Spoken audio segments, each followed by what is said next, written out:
all praises to Yahweh, Ba'ashem, Yahushai, Ba'ashem, Rakah, Kwadash. Double honors to all the elders and the apostles of Great Millstone. Salutations to all the sincere Akim. The house of David is rising. We're at the end of this thing. We're almost out of here. Yahweh Ratazar. When the lion awake, that's it. When the lion awake, when the lion awake, there shall be war, trouble, all over. Yeah, man. This precept was in my mind. Let me bring it out. Talking about when the lion awake. Right, man. And he's waking up now. That's why you're seeing it. Man. That's why you're seeing the presence of Yahushua is here. And he's waking up his people. And the earth is soon going to rock to and fro. When Yahushua come back, it talks about the earth shall rock to and fro. So it's going to be a fearful time when Yahushua fully awake and bring his wrath, man. You know, let's bring out a precept. Let's go to this one in Revelation. Start with Revelation 14. A couple of precepts, just to hit the ball out of the park, so to speak, just to make the point. Yeah. In one says in Revelation 14 and 1, and I looked, and lo, a lamb stood on Mount Zion, and with him 144,000, having his father's name written in their foreheads. So these are the 144,000 that are marked, you know, ready for battle with the father's name in their foreheads. And I heard a voice from heavens, and as a voice of many waters, and as a voice of a great thunder. And I heard the voice of harpers harping with their harps. Yeah, so that's it. This is that time, man, what we've been waiting for. From our birth, actually. From our birth we've been waiting for this time, what it's mentioned here in the book of Revelation. And it's going to be a fearful time for the wicked. But it's going to be a joyous time for all of the elect. The 144,000 and the 1/3. It's going to be a joyful time. So we could read all of it, all of the verses, but just want to make the point really. Jump down to 7. It says, saying with a loud voice, fear Yahweh and give him glory to him. Give the glory to him, for the hour of his judgment, is come, and worship him that made heaven and earth and the sea and the fountains of water. Because he is only the one to be worshipped. All these other false gods, the idols, they're going to be destroyed, man. You know, all these so-called awoke, conscious people worshipping all the Egyptian gods, they're going to be destroyed. Yeah, you're on borrowed time, and all the goyim, you know, the other nations, and the wicked ease that have been ruling the earth. You've had the earth for too long, far too long. Right? So that's what he's saying there in 7, saying with a loud voice, fear Yahweh and give him the glory. He's going to get the glory that he deserves. For the hour of his judgment is come, and worship him that made heaven and earth. Yeah, not to worship the creation, not to worship the creation like what the Gadites were doing and the Reubenites were doing. That's why they had to go on into slavery too. They took their worship of, instead of worshiping the Creator, they worship creation. That's why they got they've got so much traditions that they was steeped with tradition. That's why it's still hard to wake up a lot of them other tribes today, some of the northern tribes today, the Ephraimites, you know, because they love them idols. So, but when the Most High come back, he says, we're going to worship him that made the heaven and the earth, because it's him that made everything. People worshiping the cow, the bull, the eagle, eagle's claw, you know, that's why they got all these names, the Gadites and the Reubenites. Eagle's claw, they worship everything. Eagle's claw, the bull, they worship all the animals, man. just to name a few. But this is who you're supposed to worship. Worship him that made the heaven and earth and the sea and the fountains of water. And all the Egyptian gods that they got the 2/3 that were back in Egypt today worshipping all the Egyptian gods, because they're them same spirits. Yeah, I said let me come out here, catch a bit of the sun before we're still in September, and we're hastening the day of Yahweh Shimi Oshai. Maybe I'll get a little bit of sun before winter comes. So let me just read off some of these precepts. I don't know when I'm going to be out here again. Is it going to be a time of hibernating for winter, when winter comes around? We get some more of those hot days that we've been getting. They're saying it's one of the hottest months that we've had for a long time.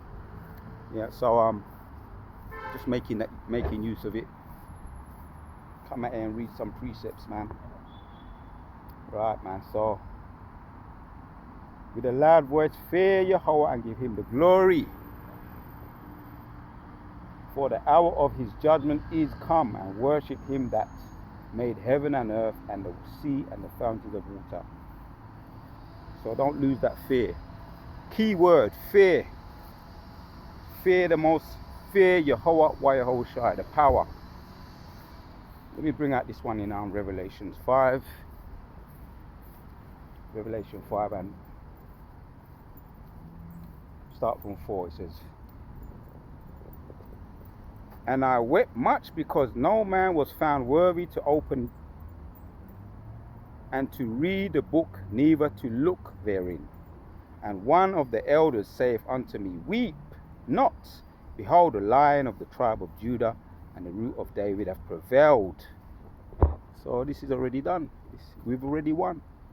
All those that are sealed, standing on the mountains, on Mount Zion with Yahweh Shai, they were victorious already. Yehoratazar, that was us, man. That's us, that's sealed, the elect. We're in that number, Yehoratazar. And one of the elders saith unto me, weep not, behold, the Lion of the tribe of Judah and the root of David hath prevailed to open the book and to loose the 7 seals thereof. So this battle was already won. That's why he was clutching at straws, frying the kitchen sink. And no matter how you cut it, no matter how you slice it, you can't change what's already been written. You can't change prophecy, man. It's already been written. You understand? He says, go back to 14 again and 1. It says, and look, and lo, a lamb stood on Mount Zion, and with him 144,000, having his name, his forehead, having his father's name written in their foreheads. Savor that precept there, man. His father's name written in their foreheads. You've been bought, man. You've been bought by Yahweh Shai with his price. He paid for us with his blood. That's why he is only worthy to be worshipped. Right? Only he is worthy to be worshipped. 7 again. Saying with a loud voice, fear Yahweh and give him the glory, for the hour of his judgment is come. Worship him that made heaven and earth and the sea and the fountains of water. Because he paid for us with his blood. He went through, he was stricken, he was smitten, he was whipped, he had nails driven through his hands on the cross, scourged, you name it. Yahweh Shai went through it for the elect, and for all the wicked, the ungrateful too. 2/3, even though they didn't appreciate it.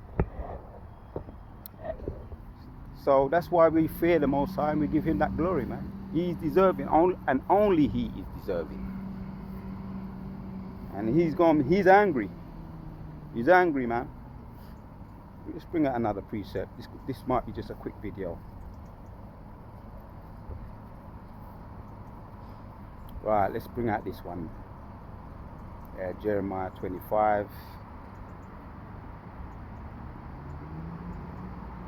Let's go to Isaiah 66 verse. For behold, the Lord will come with fire and with his chariots like a whirlwind to render his anger with fury and his rebuke with the flames of fire. Yeah, man. Revelation 5:5, it says, when the lion awake, it's going to be war. Fearful time, the earth shall shake to and fro. For by fire and by his sword will the Lord plead with all the flesh, and the slain of Yahweh thy power shall be many. Enough man I got dead. Enough man I got gonna be weeping like women. The scripture says that they're gonna be weeping. A lot of them mighty men gonna be weeping like women. Bring out another one. This could be the last one, man. Jeremiah 25:33 says, and the slain of Yahweh shall be at that day from one end of the earth even unto the other end of the earth, and they shall not be lamented. No one ain't gonna feel pity for them, no one ain't gonna cry for them, neither gathered nor buried. Right. They shall be as dung upon the ground. Howl ye shepherds, and cry, and wallow yourselves in your ashes, ye principles of the block, for the days of the slaughter, of your slaughter, and of your dispensations are accomplished, and ye shall fall like a pleasant vessel. Right. And the shepherd shall have no way to flee, nor the principles of the flock to escape. Right, all the false leaders, man, and all the mighty men too, the wicked, the so-called principalities of this kingdom, the governments, the authorities, really that they built their house upon the sand, man. You understand? The foolish man built his house upon the sand, the wise man built his house upon the rock. So when the lion awake, the earth is going to shake to and fro. It's going to be a fearful time. But as for the elect, we're going to be in that number, Yahuwah, that's us, in that number, going to battle with Yahweh Yahushua. So when the lion awake, it's over. Revelation 5:5 says, and one of the elders saith unto me, weep not, behold, the Lion of the tribe of Judah, the root of David, hath prevailed. Right, it's already been done, man. Signed, sealed, and delivered. Has prevailed to open the book and to loose the 7 seals thereof. Giving our praises to Yahweh Hashem Yahshua. Give me the spirit to do this video. The house of David is rising, and very shortly, everything the wicked have done, it's already started. The schools is already here. People are already dropping like flies. We're just waiting for the icing on the cake, the missiles. Giving our praises to Yahweh Hashem Yahshua. Kala Yahweh Hashem Yahshua. Everything the wicked have done to us has fallen, is now falling upon their own head.